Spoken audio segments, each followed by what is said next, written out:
എന്താണ് ബദ്രി കയ്യില്? അത് അമ്മന്റെ എന്താണ് ഹോസ്പിറ്റലിന്റെ തലയിലൊരു മുഴയുണ്ട് കൊണ്ട് കാണിക്കാൻ വന്നല്ലേ? കുഴപ്പമൊന്നുമില്ലല്ലോ? ആ വേണ്ടി വന്ന സർജറി പറഞ്ഞു അല്ലേ? അതിപ്പോൾ ഒന്നും വേണ്ടല്ലോ കുഞ്ചാ. ആ പ്രാർത്ഥിച്ച നീ നന്നായി പ്രാർത്ഥിച്ച. ശരി എന്നാ പിന്നെ പോവല്ലേ? കുഴപ്പമില്ലല്ലോ? ഓക്കെ. എന്താ ചെയ്യണേ? അത് പിടിക്കല്ലേ? ആ ശരിട്ടെന്നാ പോവല്ലെന്നാ. അമ്മയ്ക്ക് കുഴപ്പമൊന്നുമില്ലല്ലോ? കുഴപ്പമൊന്നുമില്ലല്ലോ? ഉണ്ണി പ്രാർത്ഥിച്ച അമ്മയ്ക്ക് വേണ്ടി. അപ്പോ ഞാൻ എന്തായാലും ആ ഒരു ടെൻഷനിലായിരുന്നു. അതായത് അതെന്തെങ്കിലും ആണെങ്കിൽ അല്ലെങ്കിൽ കുറേ ആൾക്കാർ ഒരു മുഴയുണ്ടായിരുന്നു പെട്ടെന്ന് ഫ്രണ്ട്സേ തന്നെയാണേ. അപ്പോഴേ ഞാൻ വന്നത് ചന്ദ്രകുമാർ സാറിൻ്റെ അടുത്താണ് കേട്ടോ. അപ്പോൾ പിന്നെ ശരിക്കും നമ്മുടെ തല എത്രമാത്രം പുകയുന്ന വേദനയായിരുന്നു. അപ്പോൾ കുറേ ആയി ഇതിങ്ങനെ ഇടയ്ക്കിടയ്ക്ക് വരുമായിരുന്നു. അപ്പോൾ ഞാൻ ശരി എന്നാൽ പിന്നെ എന്താണെന്ന് അറിയട്ടെ എന്ന് പറഞ്ഞിട്ട് വന്നു. പിന്നെ നിങ്ങൾ കണ്ടതന്നെയില്ലേ ആ ഒരു വേദന. അപ്പോൾ എനിക്ക് സംശയം എന്താണെന്ന് വെച്ച് കഴിഞ്ഞാൽ ഇവിടെ ഒരു ചെറിയൊരു തടുപ്പ് പോലെ ഒരു മുഴ പോലെ ഒരു സംഭവമുണ്ട്. അപ്പോൾ അതിൻ്റെ എന്തെങ്കിലും ആയിരിക്കുമോ എന്ന് വിചാരിച്ചിട്ടാണ് ഞാൻ എന്തായാലും ആ ഒരു ടെൻഷനിലായിരുന്നു.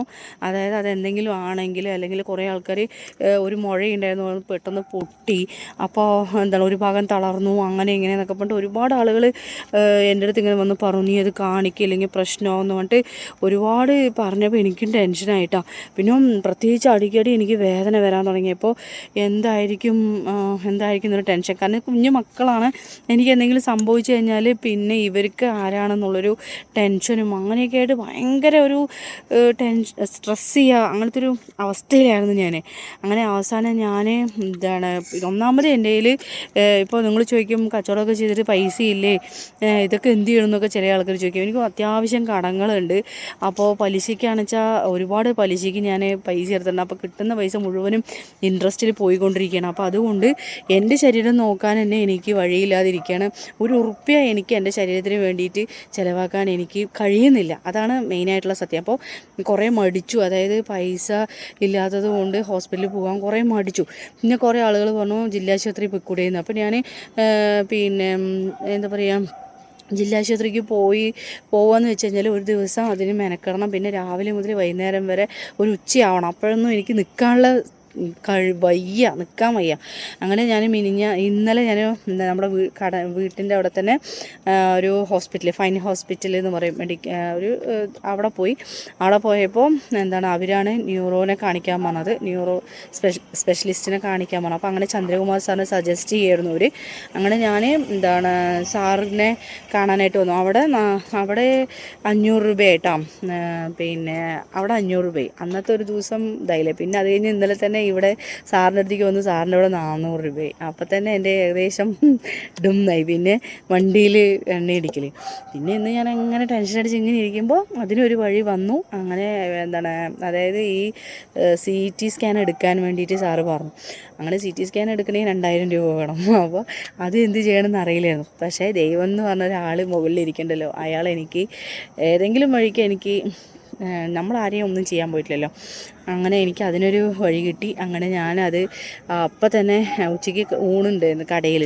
അപ്പോൾ അതൊക്കെ കഴിഞ്ഞ ഉടനെ തന്നെ ഞാൻ ഇറങ്ങിയതിന് ശേഷം ഞാൻ പോയത് പൾസ് ഹോസ്പിറ്റലായിരുന്നു കേട്ടോ. പോയത് പാലക്കാട് പൾസ് ഹോസ്പിറ്റലിൽ പോയി. അവിടെ പോയിട്ട് CT സ്കാൻ എടുത്തു. അത് കഴിഞ്ഞ് നേരെ നമ്മുടെ ചന്ദ്രകുമാർ സാറിൻ്റെ അടുത്തേക്ക് വന്നു.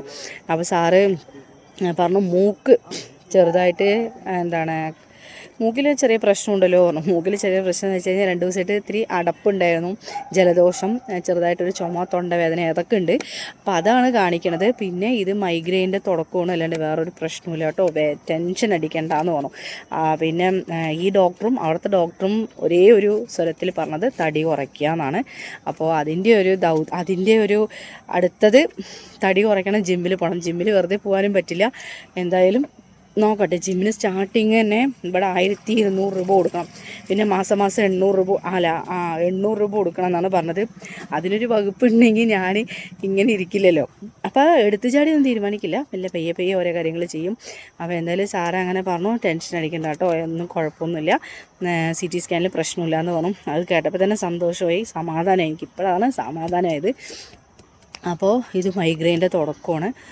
മൈഗ്രെയിൻ്റെ ചെറിയൊരു മൈഗ്രെയിൻ്റെ ഒരു ഇതാണ്. അത് നല്ല വലിയതായിട്ടല്ല, എന്നാലും കൂടെ അത് മൈഗ്രെയിൻ്റെ ഇതാണ്, ടെൻഷൻ മൈഗ്രെയിൻ അങ്ങനെയൊക്കെയാണെന്ന് പറഞ്ഞു സാറ്. അപ്പോൾ എൻ്റെ ഒരു ഫ്രണ്ടും കൂടെ പറഞ്ഞു കേട്ടോ, മൈഗ്രെയിൻ്റെ തുടക്കമായിരിക്കും ഇനി അതിൻ്റെ ഇത് ചെയ്യുന്നൊക്കെ പറഞ്ഞു. പിന്നെയും ഈ സംഭവം കണ്ടപ്പോൾ പേടിയേ. അപ്പോൾ അതൊന്നും കുഴപ്പമില്ല, അതൊന്നും പേടിക്കാനില്ല എന്ന് പറഞ്ഞു. ഇനി അത് നിനക്ക് ടെൻഷനാണെങ്കിൽ നമുക്കത് സർജറി ചെയ്യാമെന്ന് പറഞ്ഞു. പക്ഷേ സർജറി ചെയ്യാനുള്ള സാമ്പത്തികവും അല്ലാത്ത പക്ഷവും ഫിസിക്കലായിട്ടും എന്താ പറയുക, ഫിനാൻഷ്യലായിട്ടും എനിക്ക് കുറച്ച് ബുദ്ധിമുട്ടുണ്ട്. അപ്പോൾ അതുകൊണ്ട് തൽക്കാലം സർജറി ഞാൻ അവിടെ നിർത്തിയിരിക്കുകയാണ്. അപ്പോൾ എന്തെങ്കിലും ഒരു പ്രശ്നം ഉണ്ടെങ്കിൽ നമുക്കത് ചെയ്യാമെന്ന് സാറ് പറഞ്ഞിട്ടുണ്ട്. അപ്പോൾ ഒരു 10 ദിവസത്തേക്ക് മരുന്ന് തന്നിട്ടുണ്ട്. ബാക്കി അത് കഴിഞ്ഞതിന് ശേഷമല്ലേ നമുക്ക് പറയാൻ പറ്റുള്ളൂ. അപ്പോൾ ഇതൊക്കെയാണ് എൻ്റെ കാര്യങ്ങൾ.